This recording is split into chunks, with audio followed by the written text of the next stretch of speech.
사무엘상하 9번째 시간입니다. 이제 다윗의 아들 중에 가장 나이가 많은 사람이 된 압살롬은 그 아버지의 이러한 약점을 이용하였다. 그는 백성들의 호의를 얻고자 애썼으며 매우 대중적인 사람이 되었다. 그가 그렇게 인기를 끌게 된 것은 밧세바로 인한 죄 때문에 그의 아버지 다윗의 인기가 쇠퇴한 것과 관계가 있었음이 분명하다. 여호와께서는 죄가를 완전히 용서하시는 법을 알고 계신다. 그러나 인간에게 있어서 이렇게 되는 것은 종종 매우 어려운 것이다. 얼마 있지 않아서 압살롬은 공공연히 왕에게 반란을 일으킬 수 있을 정도로 세력과 인기가 상승하였다. 그는 역사적으로 유명한 도시 헤브론에서 왕위에 등극하였다. 그러나 이스라엘 족속 중 심히 많은 무리가 그를 따랐으니 그 중에는 심지어 다윗의 모사이며 밧세바의 조부이자 엘리암, 이는 우리아와 같은 군사였다. 아버지였을 것으로 추정되는 아히도벨마저도 압살롬 편으로 넘어갔었다. 반역의 세력들은 점점 더 늘어갔다. 따라서 다윗은 급히 행동을 개시해야만 했다. 그 왕 및 그를 지지하는 자들은 서둘러 예루살렘을 떠났다. 그들과 함께 간 자들은 왕의 경호원들과 그렛사람과 블레셋 사람이었다. 또한 가드에서 온 군인들도 그들과 연합하였다. 다윗은 스위스의 교황의 경호병이나 80년 전쟁에서의 독일의 용병처럼 이방의 용병들을 고용하여 군림하지 않았다. 다윗은 제사장들을 보내어 언약궤를 예루살렘에 도로 갖다 두도록 명령하였다. 사무엘하 15장 24절 이하. 그때의 다윗은 이렇게 확신하였다.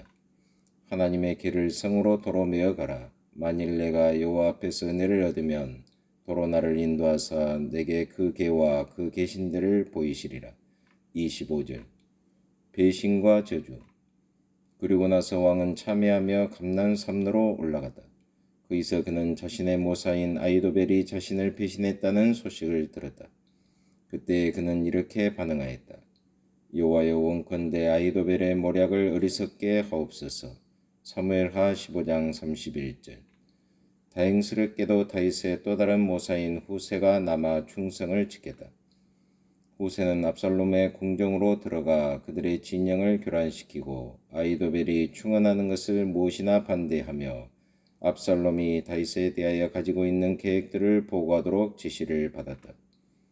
오랜 후 다윗의 후손 중에 한 사람이 역시 감람산에 올랐었다. 그도 또한 그의 모사들 중 한 사람에게 배신을 당하였다. 그러나 그가 신약의 겟세마네에서 겪었던 공경은 구약시대 때 다윗이 겪었던 것과는 아주 달랐다. 다윗이 스스로를 자책하며 예루살렘에서 도망하여 나왔을 때 그는 자신의 죄가를 담당한 반면 그리스도께서는 상기된 마음 상태로 예루살렘에 들어가셔서 자신의 택한 자들의 죄를 담당하셨던 것이다. 다윗은 자신의 백성들에게 비참함을 안겨다 주었으며 국민들을 내란의 고통 가운데 빠지게 했지만 그리스도께서는 자신의 택한 자들에게 은혜 이외에 어떠한 것도 주지 않으셨다. 우리는 또한 사울 집에 속한 이론이요 언덕 꼭대기 근처에서 다윗을 저주한 시므이를 바라볼 때에 그 두 사람을 비교해 볼 수 있을 것이다. 전적으로 흠이 없으신 그리스도 역시 저주를 받으셨다. 다윗도 여호와께서 시므이로 하여금 자신을 저주하게 하신 줄 알았으므로 그를 죽이라는 명령을 내리기를 거절하였던 것이다. 사무엘하 16장 10절 이하. 압살롬의 패배. 후세가 아히도벨의 훌륭한 증언을 차단시키는 데 성공함으로써 다윗의 군사들은 좀 더 유리한 조건 하에서 압살롬의 군대와 전투를 벌일 수 있게 되었다. 다윗의 의도와는 달리 요압 장군은 전쟁에 패한 반역자 압살롬 왕자를 죽여버렸다. 그때의 다윗은 압살롬의 죽음으로 인하여 심히 슬퍼하였다. 따라서 평소 침착하고 실질적인 요압 장군은 그러한 다윗의 슬픔을 꾸짖으면서 그로 하여금 반역을 진압한 장군들과 군사들을 위로하도록 조언을 해야만 했다. 사무엘하 19장 1절 이하. 사무엘하 19장 4절을 읽어보자. 왕이 얼굴을 가리우고 큰 소리로 부르되 내 아들 압살롬아 압살롬아 내 아들아 내 아들아 하니 이렇듯 다윗 왕은 압살롬과의 혈연 관계로 인하여 자신을 주체하지 못한 채 이리저리 흔들렸다. 그는 왕관을 쓰고 우쭐대는 왕자 압살롬을 물리치신 여호와의 주권적인 은혜를 볼 수 있는 시야를 상실하였던 것이다. 유다에 대한 편애. 교회 안에서 영적인 친근성은 혈연 관계보다 훨씬 더 중요하다. 예수께서도 말씀하시길 아비나 어미를 나보다 더 사랑하는 자는 내게 합당치 아니하고 라고 하셨다. 마태복음 10장 37절. 이는 정확히 다윗이 예루살렘에 돌아왔을 때 저질렀던 실수였다. 다윗 왕이 대관식을 거행할 때 이스라엘의 모든 지파는 언약 의식으로 말하기를 보소서 우리는 왕의 권력이니이다. 사무엘하 5장 1절이라고 하였다. 그런데 이제 다윗은 모든 지파와의 관계를 망각한 채 유독 유다 지파와만 친밀한 관계를 유지하였다. 그는 유다에게 말하기를 너희는 내 형제여 권력이거늘 어찌하여 왕을 도로 모셔오는 일에 나중에 되리오 라고 하였다. 사무엘하 19장 12절. 다윗은 이 경우에 분명히 메시아적인 방법으로 행동하지 않았다. 압살롬의 반역 후 압살롬이 유다의 영토인 헤브론에 있었음을 기억하라.